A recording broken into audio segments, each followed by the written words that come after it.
What up, folks? Welcome back. Football Digest Daily. My name is Nyash. Now, I have to give my apologies to y'all because we didn't do Football Digest Daily on Monday. On Monday, there was a technical hitch-up. So we did not manage to do that. I actually uploaded the video. Then I left the house where I was using, of course, my bundles. I checked on my YouTube studio and it was still processing. So I thought, is this video being uploaded like twice? And I thought actually it's being uploaded like twice. So I took it down. So I was like delete, thinking I'm deleting the second uploading, which was actually just the initial uploading. And as a result, man, we don't have a video for the Football Digest Daily, sharing my thoughts on what happened over the weekend. Of course, over the weekend, Arsenal was playing against Bournemouth and we lost. A shambolic performance, red card to Saliba, shambolic performance from Trossard. Who made, of course, Saliba panic and make the tackle that he did, which got us down to 10 men for the third time this season, which I find absolutely bizarre. I also find it absolutely bizarre that Arteta is also not giving Nwaneri a chance to play. I don't understand. Clearly, he does not trust him in some essence. And there's no way that we can be playing the way you're playing. There has never been a better display of an Arsenal that is lacking creativity than we are seeing right now. Right now, I don't think there's any Arsenal fan who can disagree on the fact that we are absolutely missing Martin or the blood-clad guard, like badly. So I don't understand why Arteta is not giving Nwaneri a chance to play, who is actually a creative footballer in my opinion. Which brings me to yesterday when you had the Champions League. Again, Nwaneri did not start. Arteta decided to start with Trossard. I'm gonna be honest with y'all. Trossard is showing me shaggy this season. Trossard, I don't know why, but he made a very weird pass against Bournemouth that made Saliba, like I said earlier, commit the tackle that he did, got red carded. You can't really argue with that. You can only argue with the inconsistency because there are other instances where guys made similar tackles and they were not red carded, but Saliba was. But that's a story for another day. Trossard was a culprit. Trossard was the same guy who got red carded against Manchester City at Etihad, making us go down to 10 men, playing a whole second half against 10 men at Etihad. Do you know how difficult that is? Trossard, the same guy, yesterday Arsenal won a penalty, and Trossard stood up to take the penalty. First of all, I was like, why is he taking that penalty? Surely, Trossard cannot be ahead of Kai Havertz in the pecking order of taking penalties at the Arsenal. I don't understand. Nonetheless, even if that was the case, Trossard, Kai Havertz was on the verge of breaking a record that he equaled when he played against Southampton, of scoring consecutive games at the Emirates. It was going to be 8 goals in 8 games at the Emirates this season. So why was he not given the penalty? Kai Havertz takes penalty for Germany. Why did he not take that one? I don't understand. And honestly, if there's one thing that really got me furious about yesterday's game, it's that one. Besides the performance, I tell you, the performance I saw last night was absolutely poor. Okay, not poor. I can't say like poor, but it's so non-inspiring. Because at the back of our heads, we know we are playing against Liverpool on Sunday. Like, we have to keep that in the back of our minds. So I don't know if the guys are also playing like that, knowing like, I can't afford to give my all here because I have a big game coming on Sunday, which they are not supposed to, by the way, if at all that's the case. I'm supposed to focus on the game that you're playing that night. But boy, it was such an uninspiring performance.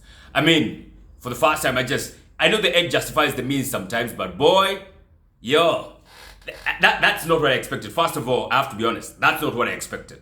It's the same thing with what happened at Bournemouth, only now this one we've won. I don't know, man. I don't know. I feel like Arteta needs to trust Nwaneri a bit more. I don't know why he's not trusting him at all to come in as a creative midfielder or as an attacking midfielder. I don't understand. Trossard is showing me shaggy. He's honestly, I can't wait for Odegaard to come back because Trossard will be on the bench very fast. And I absolutely love Trossard. I ain't gonna lie about that one. Also, there's an issue here with injuries. Now, Ben White was taken off during halftime. I don't know why. And since Ben White came off and Partey was slotted to the right back position, we were absolutely dominated. Like, Shakhtar absolutely dominated us in the second half. It was all Shakhtar Donetsk. We were just managing the game. Nothing more, nothing less. So, I don't understand. I hope it's not an injury to Ben White. Because Calafiori also came off later on in the game. with that issue, an injury issue. Now, we don't know how big the extent we don't know how big is this injury or the extent of it, or to the extent of, is it going to keep them out of the Liverpool game? That is kind of worrying for me because, first of all, when Calafiori came off, they brought in Lewis Kelly.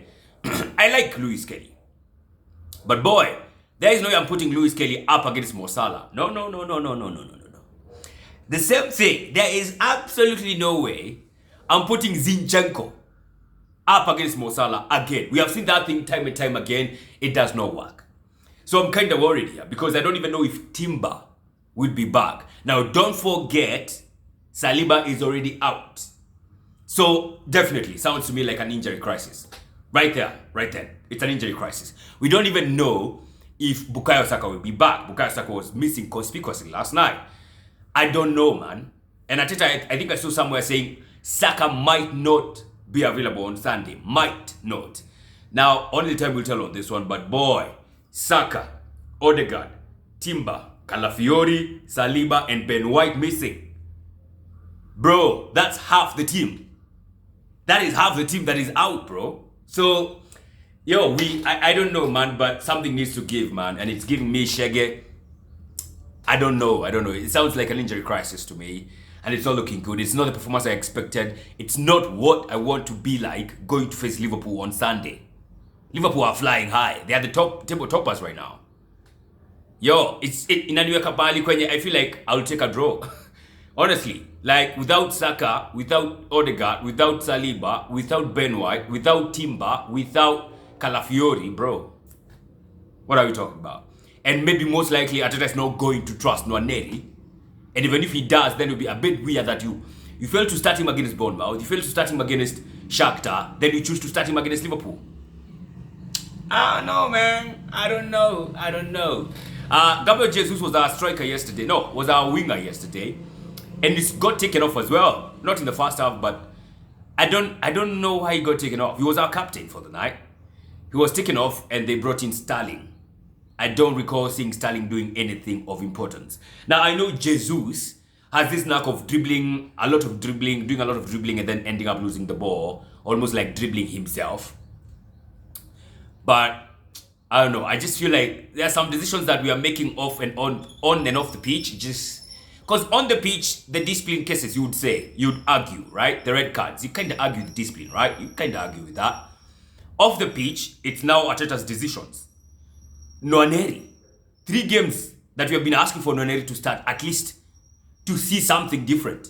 He has not started. I don't understand. Taking off Ben White in such a game, putting Partey as the right back. If it's not an injury, then why was it done?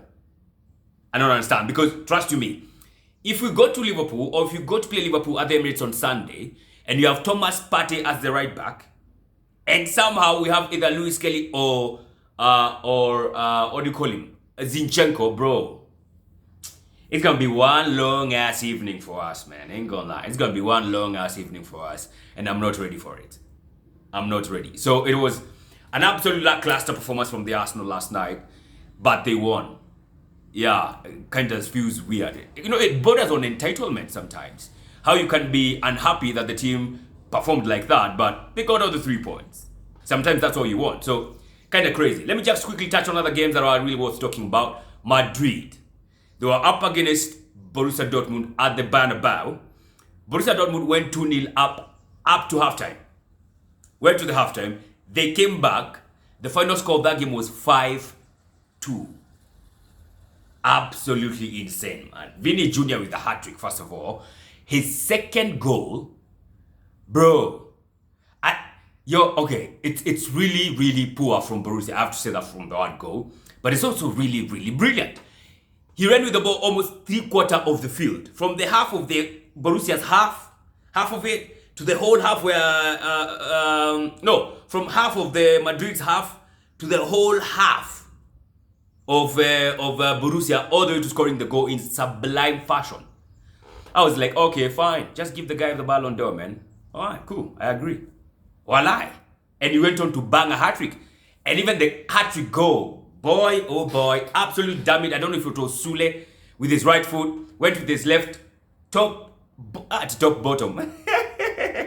Top corner, top beans, man. Like, absolutely hit the roof of the net. Really, really good performance from Real Madrid. It's the history of the Real Madrid, honestly, in the Champions League. You can't argue with that. Honestly, you can't.